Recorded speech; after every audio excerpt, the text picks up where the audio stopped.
नमस्ते बच्चों, आप लोगों का इस राजशास्त्र के दूसरे वीडियो में फिर से एक बार पुनः आप लोगों का स्वागत है। इससे पहले आप लोगों को वीडियो भेजे थे इसी पाठ से संबंधित, हमारे ख्याल से आप लोगों को समझ में आया होगा। राजशास्त्र में आप लोगों का पाठ है संविधान की प्रगति। उस वीडियो में संविधान की प्रगति के बारे में आप लोगों को बात विचार बताया था। इसमें हमारे ख्याल से आप लोगों को कोई डाउट नहीं होगा। इस पाठ में हम लोग जानेंगे सामाजिक न्याय और समता। बच्चों, सामाजिक न्याय और समता, न्याय के लिए पहले के समय में अगर आप लोग पूर्वजों की बात को मानते हैं, उनके आधार पर चलते हैं, तो पहले गांव में सरपंच वगैरह के माध्यम से ग्राम पंचायत हुआ करती थी। लोगों को झगड़े झंझट समस्याएं लेन देन हिस्सा बंटवारा का समाधान हो जाया करता है। ऐसी प्रक्रिया को आज लोगों को उनका मानना है कि यह न्याय नहीं हो पाता है इसमें, और लोग उसके लिए इसका सहारा लेना बंद कर दिया। तो इससे समाज में न्याय के लिए, लोगों को न्याय के लिए भारत सरकार ने न्यायालय की व्यवस्था की। इसमें कनिष्ठ न्यायालय हुआ करते हैं, उच्च न्यायालय होता है और सर्वोच्च न्यायालय होता है। कनिष्ठ न्यायालय बच्चों जिलों में स्थित होता है, उच्च न्यायालय राज्यों में होता है, और जो सर्वोच्च न्यायालय होता है वह नई दिल्ली में होता है। वह न्याय की अंतिम स्थान, अंतिम न्यायालय होता है। और कनिष्ठ न्यायालय की जो शाखाएं होती हैं, ये जनपद के तहसीलों में भी हुआ करती हैं। वहाँ न्यायाधीश बैठता है कुर्सी पर और वह दोनों पक्षों को सुनता है। दोनों पक्षों का सुनने का मतलब, अभी हम उससे जो बोल रहे हैं आप जाके वहाँ चिल्लाना चालू कर दें, लोग जाके चिल्लाना चालू कर दें, तो वह उसको नहीं मानता है। उसका एक माध्यम होता है जिसको एडवोकेट बोला जाता है, हिंदी में वकील बोलते हैं। वकील जो बात को करता है वह कानूनन करता है। कोई भी ऐसे मनमानी न्यायालय में न्यायाधीश न्याय नहीं दे सकता है। उसके लिए उसको कानून के तहत, संविधान के तहत जो नियम बनाए गए हैं उसके तहत बात करना है। हम आप लोग जाएंगे सीधा मारा इसने, नहीं मारा इसने, मारा इसने, ऐसा करके हम बातों को उलझा देंगे। इस बात को मानने के लिए न्यायाधीश तैयार नहीं होता। न्यायाधीश वकील जो के माध्यम से कानूनन जो बातों को सुनता है उस कार्य को करता है। उसके साथ साथ समता आ जाती है। न्याय के बाद साथ साथ समता आ जाती है। समता क्या होती है? समानता। लेकिन बच्चों अभी तो मैं समानता बताने जा रहा हूँ आप लोगों को। नीचे आ जाओगे तो हम जातियों में बांट के हम ही आपको आरक्षण के अंतर्गत अलगाव बता देंगे। तो ठीक है, ये हमारे समाज में चलते आ रहा है, लोगों में चलते आ रहा है। हमारे संविधान ने ऐसी खुली छूट दी है, इसको मानना आवश्यक है। मान रहे हैं लोग, हम भी मानते हैं, लोग भी मानते हैं। इस बात को ध्यान रखो बच्चों। आज हम लोग पढ़ेंगे सामाजिक न्याय और समता। इसके बारे में जानेंगे। आइए इसके बारे में जानते हैं। सामाजिक कारणों से व्यक्तियों पर अन्याय होता है। उस अन्याय को दूर करना और व्यक्ति के रूप में सभी का स्तर समान होता है। जात, धर्म, भाषा, लिंग, वंश, संपत्ति के आधार पर ऊंच नीच का भेदभाव न करते हुए समान अवसर प्रदान करना, इसका सामाजिक न्याय और समता का प्रमुख उद्देश्य है। तो बच्चों, अनायास कारण से लोगों पर अन्याय होता है। लोग वंश के आधार पे, जात के आधार पे, भाषा के आधार पे, धर्म के आधार पे, लिंग के आधार पे ऊंच नीच का भेदभाव करने लगते हैं। कहते हैं गरीब है, गंदे जात का है, इसका धर्म सही नहीं है, यह स्त्री है, लिंग के आधार पे चले जाते हैं। तमाम बातों को लेकर लोगों के अंदर वैमनस्य, ईर्ष्या, द्वेष की भावना उत्पन्न हो जाती है। यहाँ तक कि कोई रंजिश का माध्यम भी बनाकर लोग ऐसे कार्यों को किया करते हैं। तो ऐसी प्रक्रिया में ऐसा न हो तो आज हमारे संविधान ने लोगों को सामाजिक न्याय और समता का अधिकार दिया है। किसी से आप न्याय सबको मिलेगा, यह ऊंच के लिए न्यायालय अलग नहीं है या उसके लिए कानून अलग नहीं है। जो गरीब है, निचले तबके वर्ग का है, उसके लिए अलग ऐसा कोई नियम नहीं है। उसके लिए भी वही न्यायालय है, सबके लिए भी वही न्यायालय है, सबके लिए भी न्याय प्रक्रिया समान रूप से होगी। सभी लोगों को सामाजिक विकास, सामाजिक सुरक्षा, सामाजिक दृष्टि से सभी कार्यों को करने का अधिकार आज हमारे संविधान ने दिया है। सामाजिक न्याय हो, समाज में किसी का अपमान न हो, समता रहे, चाहे वह किसी भी जात का हो, किसी भी धर्म का हो, किसी भी लिंग का हो, चाहे उच्च वर्ग का में हो, चाहे निम्न वर्ग में। बच्चों, इसके बारे में हम लोग जाने। कभी कभी लोग वंश के आधार पर कहते हैं उच्च वंश का है, निम्न वंश का है, इसके पास संपत्ति अधिक है, इसके लिए न्यायालय अलग होना चाहिए। ऐसा कुछ नहीं है। यहाँ पे गरीब को न्याय मिलता है, वहीं पे अमीर को मिलता है।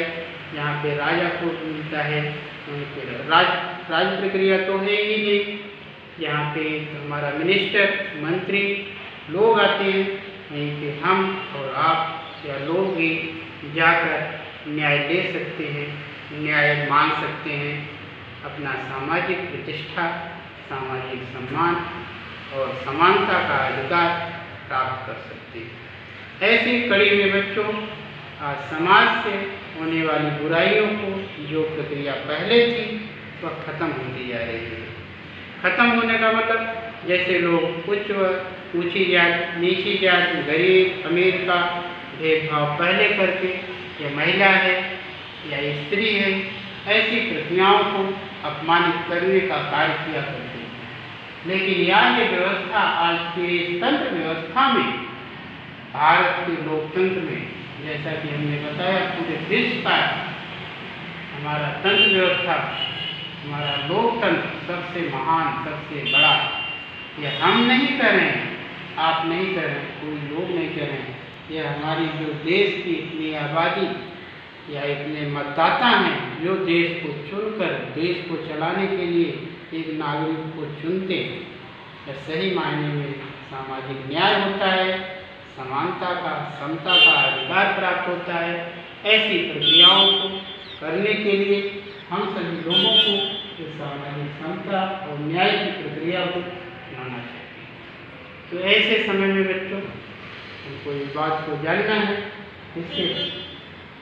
इसी समय में हम सभी लोग अगली मीटिंग जानेंगे आरक्षित स्थानों के लिए।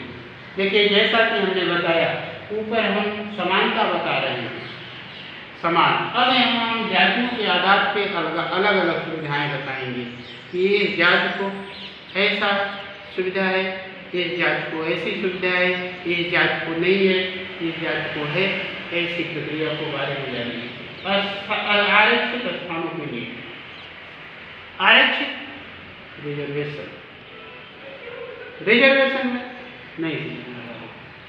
जैसे एग्जाम्पल के लिए आप ट्रेन में जाते हैं और ट्रेन का टिकट पहले से निकाल के रखा रहता है आपका, तो आप कहते हैं मेरा रिजर्वेशन, कहते हैं वही आरक्षित। मतलब आपके नाम पे, आपके जाति के, आपके धर्म के नाम पे जो चीज निश्चित की जाती है, रख दी जाती है, उसको आरक्षित कहा जाता है। तो आरक्षित स्थानों के नीति में हमको क्या जानेंगे, उसकी पॉलिसी क्या है, अनुसूचित जाति व अनुसूचित जनजाति के लिए शिक्षा, सरकारी नौकरी में कुछ स्थान आरक्षित होते हैं। बच्चों, आज हमारे देश में आरक्षण के लिए जातियों में बंटवारा किया जाता है। हमारे देश में आरक्षण किसको मिलता है? पहला अनुसूचित जाति, दूसरा अनुसूचित जनजाति, तीसरा पिछड़े वर्ग, चौथा महिलाएं, पांचवा आदमी संविधान में संशोधन करके सामान्य वर्ग के लोगों के लिए भी 10% का आरक्षण कर दिया है। तो आरक्षण का मतलब होता है कि सरकारी नौकरी हो, चाहे वह पढ़ाई का काम हो, चाहे कोई भी हो, वह कामकाज में उस जाति के लोगों को ही रखा जाता है। ऐसा क्यों किया गया? ये तो बहुत पहले से बाबा साहेब अम्बेडकर संविधान का जब अंतिम रूप देने का काम कर रहे थे, उसी समय ही ये बातों को दर्ज किया था उन्होंने संविधान में। तो उस समय उनकी नज़र गई समाज पे, लोगों पे। उस समय उनको लगा कि आज हमारे देश में समानता नहीं है, विविधता है। कोई अमीर है, कोई गरीब है, कोई खाने को पा रहा है, कोई खा के मर रहा है, कोई पहनने को पा रहा है, किसी को पहनने के लिए कपड़े नहीं हैं, तन को ढकने के लिए कपड़े नहीं हैं। ऐसी चीज़ों को देखकर कुछ उन्होंने उस समय जातियों को देखा। जैसे मैंने बताया कि अनुसूचित जाति में एक जाति होती है बच्चों, जैसे आप लोग जानते होंगे हरिजन वगैरह जो हुआ करते हैं, वो अनुसूचित जाति के अंतर्गत आते हैं। तो ये सभी लोगों को आगे बढ़ने के लिए, समान अवसर को प्राप्त करने के लिए उनको आरक्षण की सुविधा दी गई। आरक्षण में होता क्या है बच्चों? मानिए जो सामान्य वर्ग का व्यक्ति है या स्टूडेंट है, जहाँ उसको 500 रुपये फीस देगी, वह अगर अनुसूचित जाति का रहेगा, अनुसूचित जनजाति का रहेगा, महिला वर्ग में आता रहेगा, तो उसको 100 रुपये फीस देना और उसको स्कॉलरशिप भी दिए जाएंगे। तो ऐसी व्यवस्थाओं को कर किस लिए किया गया? आज विविधता क्यों की गई? कि सभी लोग एक समान आ जाए। सभी जातियों के लोग, जो गरीब हैं, जो अमीर हैं, जो मजदूर हैं, सभी लोगों को रोजगार में, शिक्षा में ऐसी सुविधा प्राप्त होगी तो इनका भी जीवन स्तर आगे बढ़ेगा, जीवन स्तर ऊंचा होगा, इनका भी मान सम्मान होगा। तो बच्चों, आरक्षित स्थानों की नीति में, पॉलिसी में आज इस बातों को आप लोगों ने जाना। अभी हम जानेंगे अनुसूचित जाति और अनुसूचित जनजाति के अत्याचारों से सुरक्षा प्रदान करने वाला कानून। बच्चों, मैंने बताया कि अनुसूचित जाति, अनुसूचित जनजाति, पिछड़े वर्ग, महिलाएं को 4 को विशेष रूप से आरक्षण का दर्जा दिया गया है। अनुसूचित जाति क्या होता है? अभी बोलेंगे अनुसूचित जाति क्या है। कोई ऐसी कास्ट का नाम हम लिखा हुआ नहीं पाते हैं बच्चों। तो अनुसूचित जाति के अंतर्गत आने वाला जो स्टूडेंट या जो भी विद्यार्थी या जो भी व्यक्ति, रोजगार, बेरोजगार जो भी होता है, वो अनुसूचित जाति के अंतर्गत आता है। जैसे अगर हरिजन हम कहते हैं तो किस कैटेगरी में आता है? अनुसूचित जाति। और सारी जातियाँ हैं, और सारी भी जातियाँ इसमें हैं। ऐसा नहीं कि केवल हरिजन का नाम मैंने ले लिया तो हरिजन ही हो गया, और भी बहुत सारी जातियाँ इसमें होती हैं। अनुसूचित जनजाति बच्चों, अनुसूचित जनजाति जो होती है, घुमक्कड़ जातियाँ, जो जंगलों से, पेड़ पौधों से फलों को तोड़ना, लकड़ियों को तोड़ना, वहीं रहना, वहीं खाना, ये सब करने वाले जो लोग थे, इनका जीवन और निम्न था। अगर आप देखे होंगे कि आज भी ऐसी प्रक्रिया है।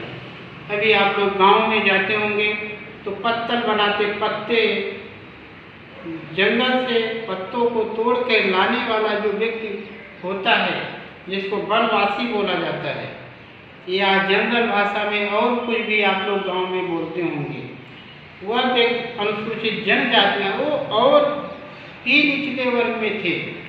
आज भी उनको पढ़ने लिखने या और सारी बातों को तजर्बा या जानकारी नहीं है, तो ऐसे लोगों को आरक्षण की सुविधा दी गई है।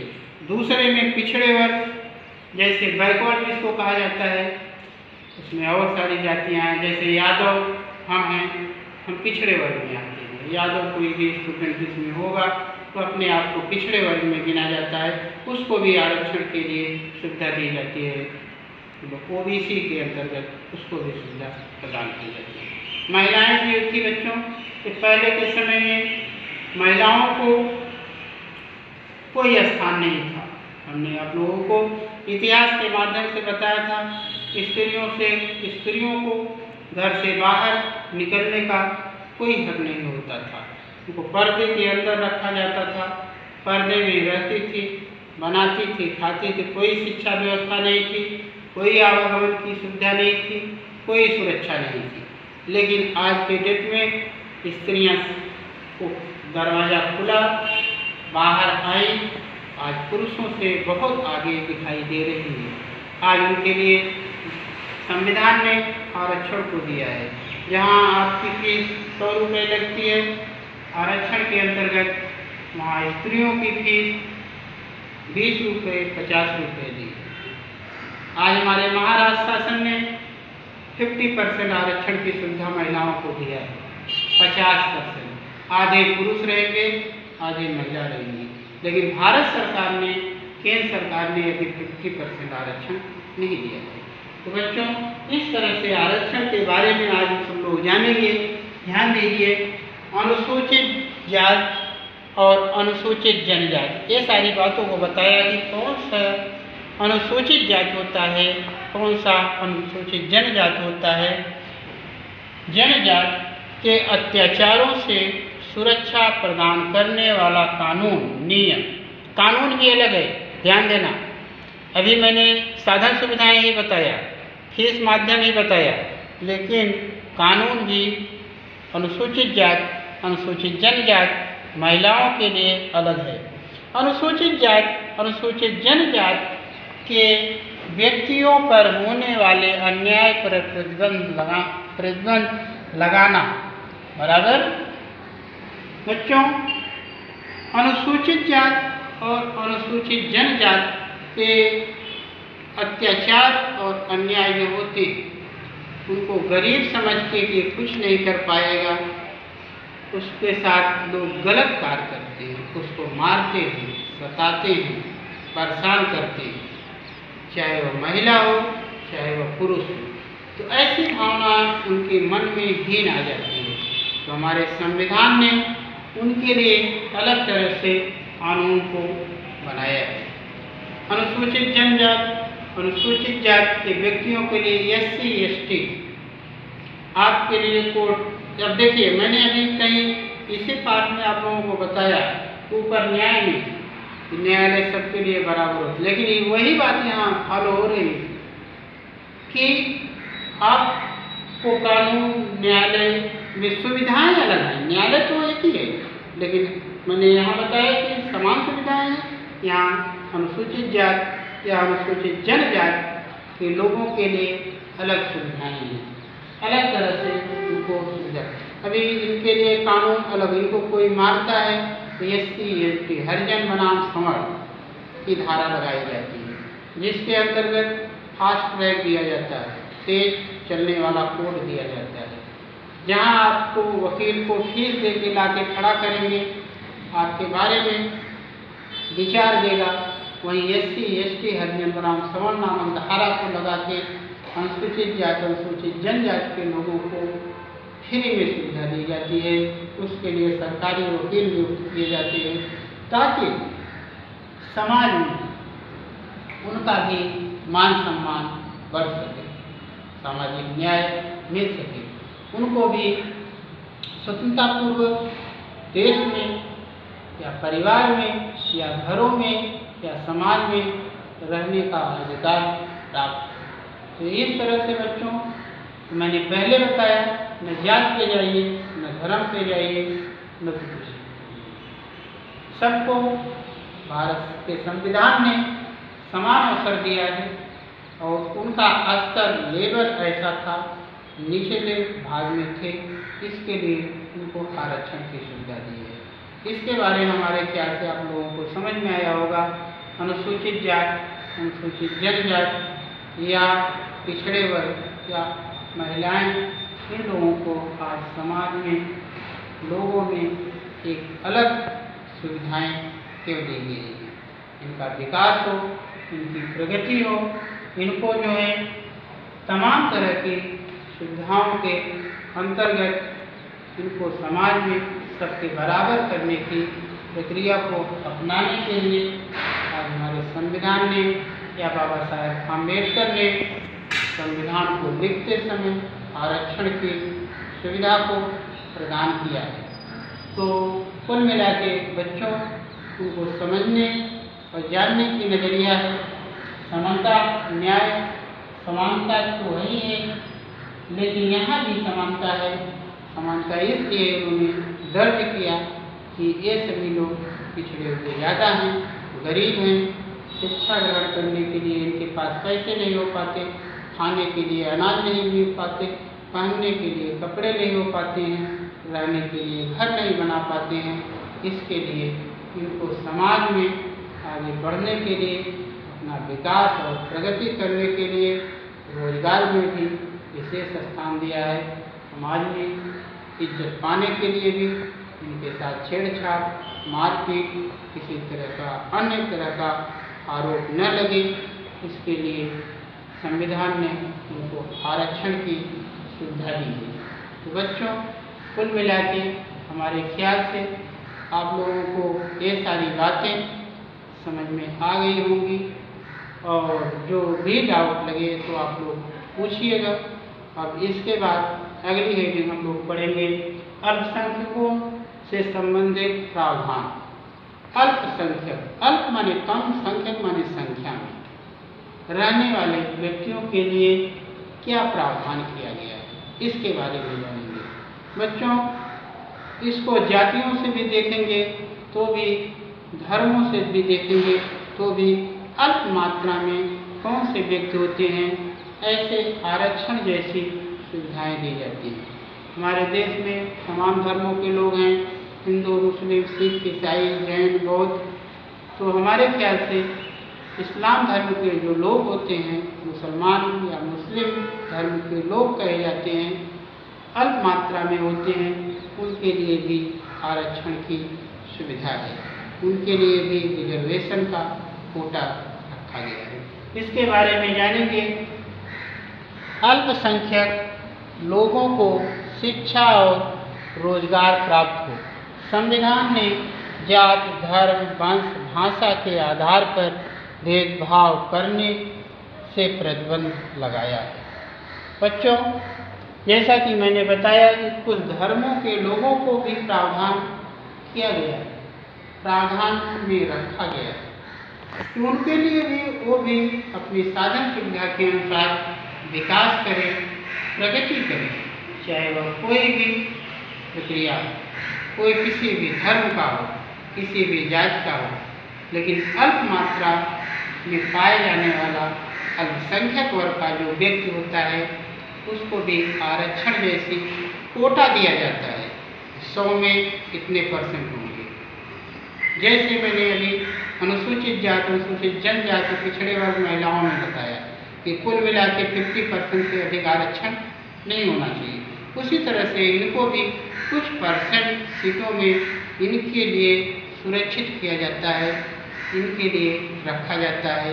ये भी विकास करें, प्रगति करें और अपने कार्यों को सही ढंग से आगे बढ़ा सकें। तो बच्चों, ये तो हम लोगों ने इतनी बातों को जाना। अगली हेडिंग है महिलाओं से संबंधित कानून और प्रतिनिधित्व विषयक प्रावधान। बच्चों, महिलाओं की उन्नति और अधिकारों की रक्षा करने के लिए माता पिता व पति की संपत्ति में बराबरी का हिस्सा दहेज कानून, यौन उत्पीड़न तथा घरेलू हिंसा प्रतिबंधक कानून जैसे महत्वपूर्ण कानून बनाए गए हैं। बच्चों, महिलाओं से संबंधित कानून का प्रतिनिधित्व विषयक प्रावधान किया गया है। आज हमारे देश में जैसा कि हमने बताया कि महिलाओं को हे दृष्टि से देखा जाता था, हे मानी वो घर में ही रहेगी, समाज में नहीं निकलेगी, चुनाव नहीं लड़ेगी। तो कुल मिलाकर आज महिलाओं को बराबरी का हिस्सा देने के लिए हर जगह उनका स्थान निश्चित किया गया। अभी 50-51 में 1950 और 51 में स्त्रियों की संख्या लोकसभा में देखेंगे, किताब में सूची बनाया है, सूची को देखेंगे 1950 और 51 में हुए चुनाव में लोकसभा के स्त्रियों की संख्या कम थी। आज के डेट में होने वाले चुनाव में 2014 या और आगे पीछे के चुनाव में संख्या उनकी देखेंगे। आज लोकसभा में भी महिलाओं की, स्त्रियों की संख्या अधिक बढ़ी है। और इनके साथ साथ इनके महिलाओं को माता पिता, पति के संपत्ति जो होती है, चाहे वह चल संपत्ति हो चाहे वह अचल संपत्ति हो, दोनों में बराबरी का हिस्सा दिया जाता है। चल संपत्ति और अचल संपत्ति में अंतर क्या है बच्चों? जैसे आपका घर है, एक जगह पे स्थिर रहने वाली संपत्ति जो होती है, उस संपत्ति को अचल संपत्ति की संज्ञा दी जाती है। जो आज हमारे पास है, कल दूसरे के पास जाएगी, परसों तीसरे के पास जाएगी, ऐसे को चल संपत्ति कहते हैं। जैसे रुपया, पैसा, धन, दौलत, गाड़ी, मोटर, वाहन, ये सभी चल संपत्ति। तो बच्चों, स्त्रियों को पति के जो संपत्ति होती है उसमें उसको बराबर का हिस्सा दिया जाता है। अभी तो संविधान में संशोधन करके जिस लड़की का वैवाहिक संबंध स्थापित हो जाता है उसको भी माता पिता की जो संपत्ति होती है, चाहे वह चल संपत्ति हो चाहे अचल संपत्ति हो, उसमें बराबर का हिस्सा दिया जाता है, बराबर का दर्जा प्राप्त होता है। तो ऐसी प्रक्रिया में होने के साथ, बराबरी के साथ साथ हमारे देश की कुछ प्रथाएं थी जो कि पहले से चली आ रही थी, आज भी चल रही है। तो ऐसी प्रक्रिया में बच्चों दहेज प्रथा एक आती है। दहेज प्रथा जानते हैं? दहेज प्रथा, शादी करने से पहले लोग लाखों का पैसे का डिमांड करते थे, सामानों का डिमांड करते थे, गाड़ियों का डिमांड करते थे, मोटर वाहनों का डिमांड करते थे। ऐसी प्रक्रिया में लड़कियां जिसके घर में पैदा होती थी तो माता पिता दुख के मारे दब जाया करते थे। लेकिन आज हमारे संविधान ने यह बहुत ही उत्कृष्ट काम किया। लोगों के लिए, स्त्रियों के लिए, लड़कियों के लिए दहेज लेना और देना दोनों जो है कानूनन अपराध ठहराया। इससे समाज में स्त्रियों का अस्तित्व बढ़ा, स्त्रियों को दर्जा प्राप्त हुआ। पारिवारिक उत्पीड़न लोग देते हैं, मारना, पीटना, खाने को न देना, पहनने को न देना, हे दृष्टि से देखना, घर से निकाल देना, खुद निकल जाना।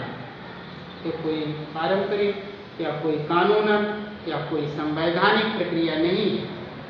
ये करने से पहले सोचना चाहिए कि अगर वह सम्मान कर रही है नारी और वह आपके अपमान की तरफ नहीं जा रही है, कानून के रास्ते को नहीं अपना रहे हैं, ऐसा काम करने वाला व्यक्ति को समाज या ईश्वर या अल्लाह कभी माफ नहीं करेगा। उसके कर्मों का फल, उसके द्वारा किए गए पापों का पश्चाताप इसी धरती पे किसी भी समय करेगा। तो बच्चों, इस तरह से ऐसी प्रक्रियाओं को, ऐसी प्रताड़ना से, ऐसे आचरण से, ऐसे कार्यों से बचिए। दूसरों को भी दुख दर्द को जानिए। अपने अहंकार, अपने बड़कपन, अपने अहम में आकर किसी को दर्द देते हैं, किसी को दुख देते हैं, इसका मतलब ये नहीं होता है कि उसको दर्द नहीं हो रहा है। उसके मन से निकली हुई आग एक दिन आत्मा को छलनी कर सकती है और समाज में एक बात को स्पष्ट कर सकती है कि दर्द जो होता है मालिक को, नौकर को, बड़े और छोटे को दोनों को होता है। ऐसे समय में अपने अहंकार के बारे में या लोगों के बारे में एकांत में बैठ के आप लोग बच्चों सोचना कि बात सही है कि गलत है जो आज मैं बातों को बताया। तो ऐसी प्रक्रिया में महिलाओं के प्रति आज तमाम प्रकार की प्रक्रियाएं छेड़छाड़ हो रहे हैं। अभी देखा जाए तो जगह जगह पे बलात्कार, हत्या, जला देना, ये सभी रास्ते गलत हैं। तो कुल मिलाकर बच्चों इस पर प्रतिबंध लगाने का कानून लगा है, कानून बना है। कानून का फंदा और मजबूत होता है, यह अहंकार और अहम को और सारी चीज़ों को बंद कर देता है। बच्चों ये सभी जो बातों को आप लोगों ने जाना, हमारे ख्याल से आप लोग भी इस बातों से सहमत होंगे और इस बात को आप लोग अपनाइए, समाज में करने की कोशिश करिए, दूसरे के भी मान सम्मान और प्रतिष्ठा को ध्यान में रखिए और उसके साथ अपना भी मान सम्मान बढ़ाने का प्रयत्न करेंगे या करना। तो बच्चों इस वैसे कानून में महिलाओं के संबंधित विषय जो भी प्रक्रियाएं की गई हैं इसको ध्यान में रखना। तो सभी जो बातों को हमने आप लोगों को इस वीडियो के माध्यम से जो भेज रहे हैं इसको ध्यान से सुनिए, समझने की कोशिश करिए, समाज में ऐसा करने का कोशिश करिए। यह हमारी मनमानी बताई हुई बातें नहीं हैं, यह संविधान की लिखी हुई बातें हैं, किताबों की लिखी बातें हैं और इसको करना, समाज में रहना बहुत ही आवश्यक है। बच्चों हमारे ख्याल से इस वीडियो का आप लोगों को जो मैं भेज रहा हूँ, हमारे ख्याल से जो भी बातें बता रहा हूँ समझ में आई होगी। और अगले वीडियो के लिए तब तक के लिए अनुमति दीजिए। धन्यवाद।